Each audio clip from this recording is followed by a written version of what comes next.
KF-21 전투기 공동개발과 관련하여 인도네시아를 빼버리고 자신들을 끼워달라는 의외의 국가가 나타났습니다. 바로 빈살만 왕세자가 이끄는 사우디아라비아인데요. 사우디아라비아 정부는 한국과 군사동맹은 물론이고 KF-21 전투기 공동개발 프로젝트까지 자칭 공동개발국이라는 인도네시아를 대신해 참여하길 원하고 있습니다. 사우디 국방장관과 한국의 서울 국방장관이 참가했던 회담에서 사우디는 한국이 독자적으로 개발한 KF-21 보람의 전투기에 대해 지대한 관심을 보였고 KAI KF-21 보람의 전투기 조립 현황이 실무진들에 의해 관찰되기도 했는데요. 지금 사우디 국방연구센터는 인도네시아의 지분까지 모두 대체하려 하며 한국의 KF-21 보람에 주목하고 있는 상황입니다.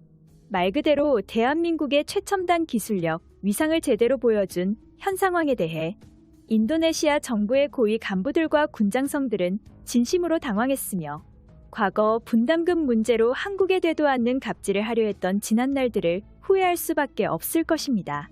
인도네시아는 사우디 빈살만 왕세자의 발언을 듣고 뒤늦게 후회하고 있습니다만 이미 기차는 떠나버린 셈이죠. 사실 우리나라 네티즌들 사이에서 인니는 공동개발국이라는 신뢰성을 지속적으로 까먹다가 결국 국가 대 국가에 관한 신뢰성이 완전히 없어져 버린 지 꽤나 됐습니다. 그동안 인니가 자칭 공동개발국으로 참여한 KF-21 개발 과정을 꾸준히 지켜봐 오신 분들은 아시겠지만 지금 이 순간에도 분담금 문제는 10분의 1 정도만 100% 완벽히 해결하지 못한 채 연구원들만 한국에 투입한 명목상 공동개발국인 인도네시아에 진심으로 실망하는 상황들이 지속적으로 존재했었습니다. 인도네시아는 KF-21 보람의 개발 분담금 20%의 금액을 지불하지 않은 채 계속해서 더 많은 기술 이전을 받기 위해 잔머리만 굴리는 곳입니다. 라는 우리나라 네티즌의 발언이 인상적인데요. 이제는 우리로서도 더 이상 인도네시아를 완전하게 신뢰하기 어려울 지경입니다. 무엇보다도 인도네시아조차 KF-21 보람의 전투기의 개발 상황을 신뢰하지 않았던 것도 정말 어이없는데요. 인니 국영 언론과 군사무기 언론들은 한국이 항공기 개발에 처음이라며 개발 신뢰성을 의심했었습니다. 조종석은 물론 항전 장비까지 프랑스제와 비교하며 한국산 KF-21 장비들을 과소평가하기 시작했죠. 아니 어떻게 분담금조차 아직까지 모두 제출하지 않고도 우리나라 기술마저 의심하는 행태는 도무지 이해할 수 없었습니다. 그러나 우리나라가 피땀 흘거 개발해낸 자랑스러운 전투기 KF-21 보람의 2호기가 엔진 가동 시험을 완벽하게 성공한 이후 초도 비행 시험까지 완벽하게 성공하자 인니는 큰 충격을 받았는데요. 그동안 우리나라 네티즌들 사이에선 공동개발과 관련된 미납금을 계속 내지 않으면서 기술 이전은 최대로 받기를 원하는 인도네시아를 KF-21 개발 프로젝트에서 쫓아내버리고 다른 국가를 공동개발 파트너로 대체해야 한다는 주장이 지속적으로 빗발쳤습니다. 그래서 인도네시아를 대신할 수 있고 KF-21 공동개발 파트너를 할 만한 나라에 대해 의견들이 많았습니다. 하지만 여태까지 인도네시아를 대신할 파트너가 없는 상황이라는 게 개발 과정의 문제점이라면 문제였었는데요. 그런데 이 문제를 해결할 수 있는 국가가 중동에서 혜성같이 등장해 화제를 모으고 있습니다. 바로 얼마 전 우리에게 천공블록2 방공 시스템을 4조 원대에 구입해갔던 사우디아라비아의 빈살만 왕세자였는데요. 애초에 탄탄한 자본력을 가진 사우디인 만큼 한국의 KF-21 보람의 전투기의 공동개발 파트너가 되기에는 부족함이 없습니다. 앞으로 KF-21이 안정적으로 운용될 수 있으려면 우리나라 또한 300대 이상의 KF-21 전투기 양산이 필요한 입장이기에 신중하고 옳은 결정을 했으면 좋겠고 개발진들이 노력한 만큼 좋은 결과를 얻을 수 있을 것이 확실시됩니다.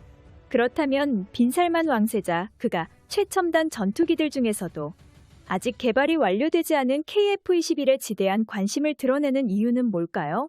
사우디가 이처럼 유독 우리나라의 KF-21 전투기에 관심을 가지는 데는 충분히 그럴 만한 이유가 있습니다. 이란이라는 거대한 적국과 마찰에 대비하려고 계획한 사우디는 강력한 차세대 전투기를 지속적으로 원했습니다. KF-21 전투기가 첫 비행을 하기 전 우선 관심을 가졌던 건 F-35였습니다.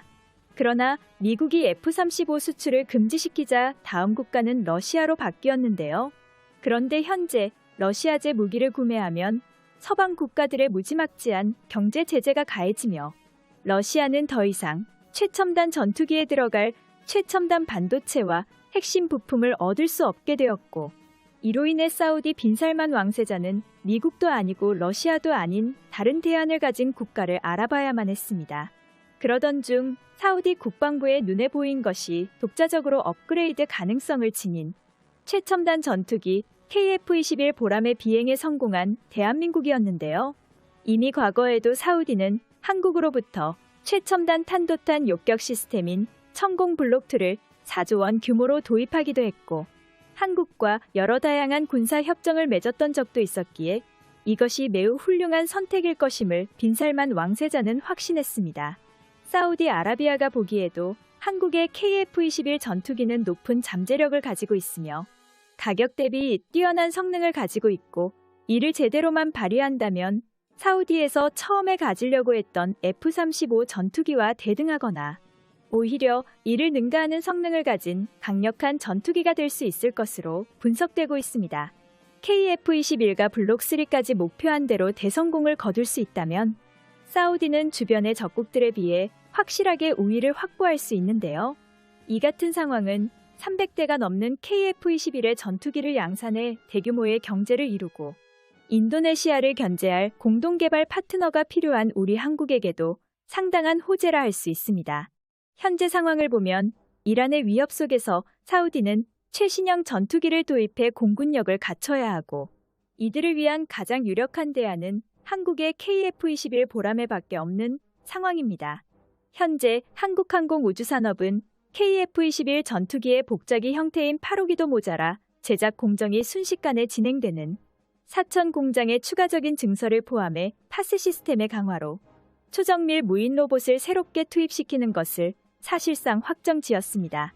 이로써 한국은 러시아의 수호이-57 전투기의 생산량을 아득히 뛰어넘었고, KF-21 전투기 170대 생산을 첫 번째 목표로 쉴 틈 없이 달리게 되었는데요.